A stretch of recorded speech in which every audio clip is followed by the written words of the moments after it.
By most accounts, Donna Green has a pretty good family life. A dozen grandchildren keep her busy and she has watched 6 of her children grow into adulthood. But there is one void that has been aching for 4 decades. What happened to his 7th child, Raymond Lamar Green? Just 5 days after the baby was born on a cold November day in 1978, Raymond was stolen out of Green's home by a stranger she had just befriended.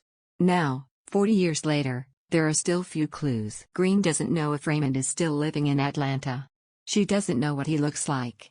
She doesn't know if he is even alive. "I've been in a land of wonder for 40 years, Green, 55, said. On Saturday, as she has done every year, Green will honor her son. This year, at St. Paul Ame Church, a few hundred feet from where Raymond was abducted, she will hold a black tie fundraising gala through her small nonprofit to bring attention to cold missing children cases and to finally, hopefully, get a clue to his whereabouts.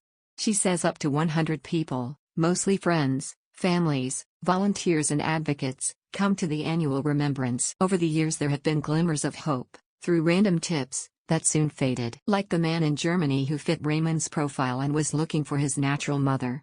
Or the guy in Belize that someone tipped her to. Neither of their DNA samples matched. In fact, Green has DNA samples in databases all over the world.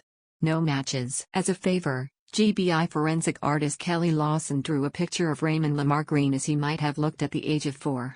It was just for her, Lawson said. She missed that age with him. It was just a favor to her, but it's adorable.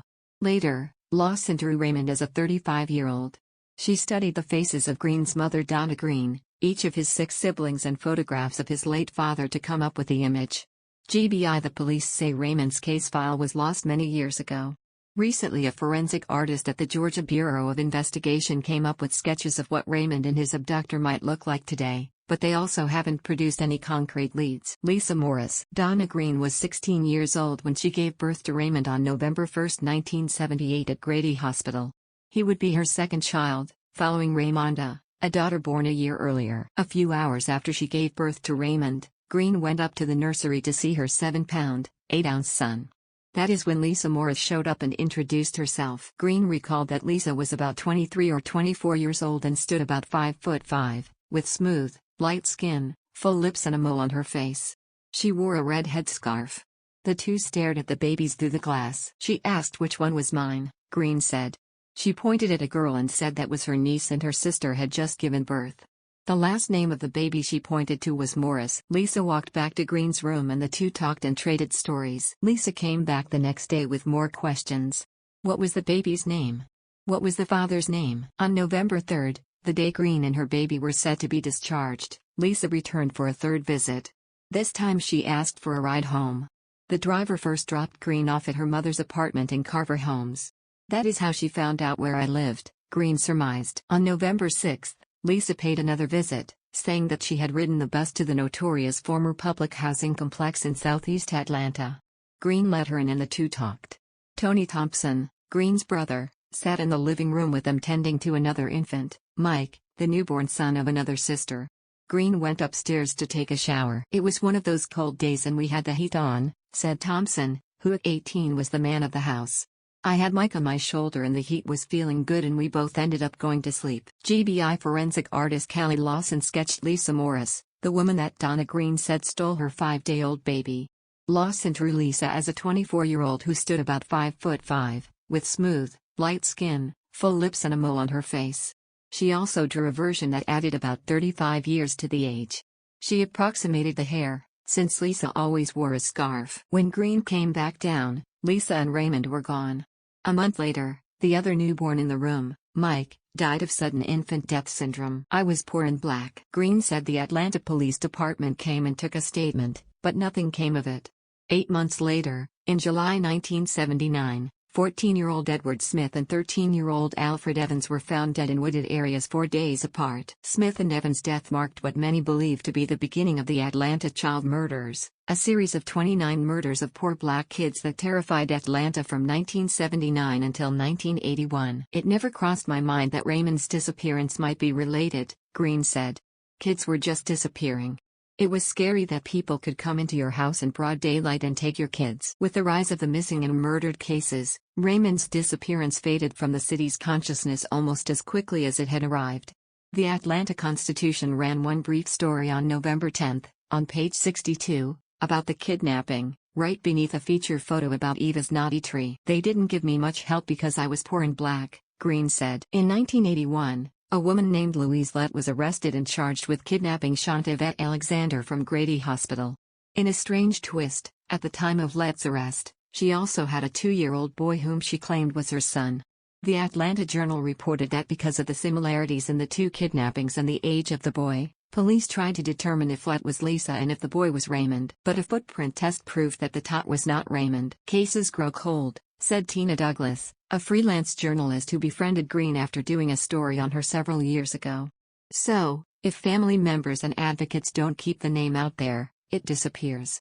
The effort just wasn't there to do anything. And that is appalling." A 16-year-old Donna Green.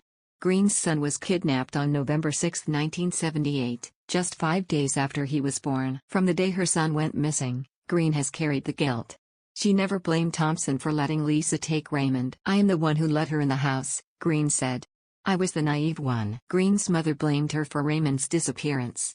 So did her then boyfriend Raymond Green, the father of her children. "I didn't have anybody telling me it was going to be okay.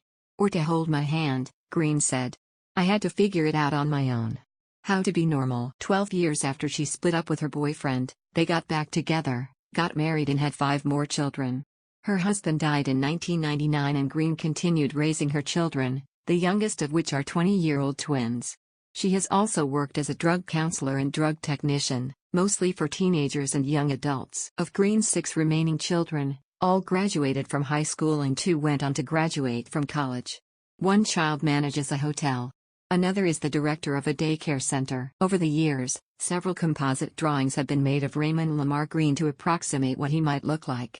This one was done by the National Center for Missing and Exploited Children and shows what Raymond could have looked like at the age of 25.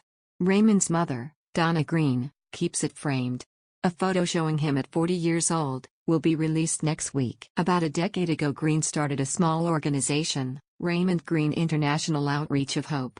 She maintains a website and a Facebook page, occasionally speaking with women who have suffered similarly. Green spends much of her time imagining what Raymond might look like today. "I still remember him laying on the sofa in his blue sleeper, before she went up the stairs," Green said. Over the years, starting when Raymond would have been 25, the National Center for Missing and Exploited Children has been supplying images of what he might look like. About 5 years ago, Green met with GBI forensic artist Kelly Lawson to render an alternative set of images. Lawson, as a favor, interviewed Green and each of her 6 known children and studied images of their late father to come up with a new age-progressed composite of Raymond, based on all their physical traits. She also did composite sketches of what Lisa might have looked like in 1978 and 35 years later. With age progression, it's a lot of guesswork, especially when the baby is stolen at 5 days old, said Lawson, whose mother Marla Lawson is a legendary forensic artist who drew the iconic drawing of the Olympic Park bomber. "I feel confident that he looks like that age progression drawing." Green is counting on it. Sitting in a cafe in southwest Atlanta, Green reflexively looks at every black man that comes in, wondering. "The difference is, when somebody dies, you know where they are," Green said. "When somebody is missing, you are constantly looking, wondering, waiting and praying. Every day, you keep waking up hoping that he will come home." Where is the composite sketch of the kidnapper Lisa? It's crazy no one recognized her. Maybe she was from out of state just in Atlanta to steal a baby? Could the footprint test have been wrong? Did the family of the baby that Lisa Morris said was her niece ever get questions as to if they actually knew her?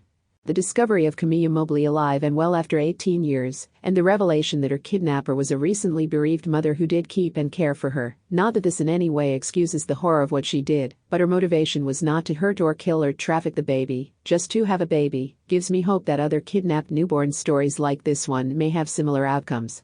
Especially since these two share so many similarities. Vulnerable young new mother victimized by a woman who gains her trust in the overwhelming postpartum period.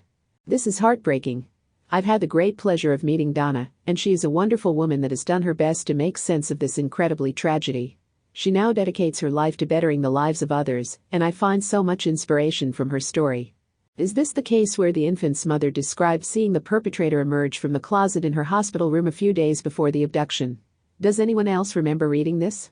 It's one of the creepiest details of a crime I've ever heard. It seems like there was info to gather from the hospital about the Morris family.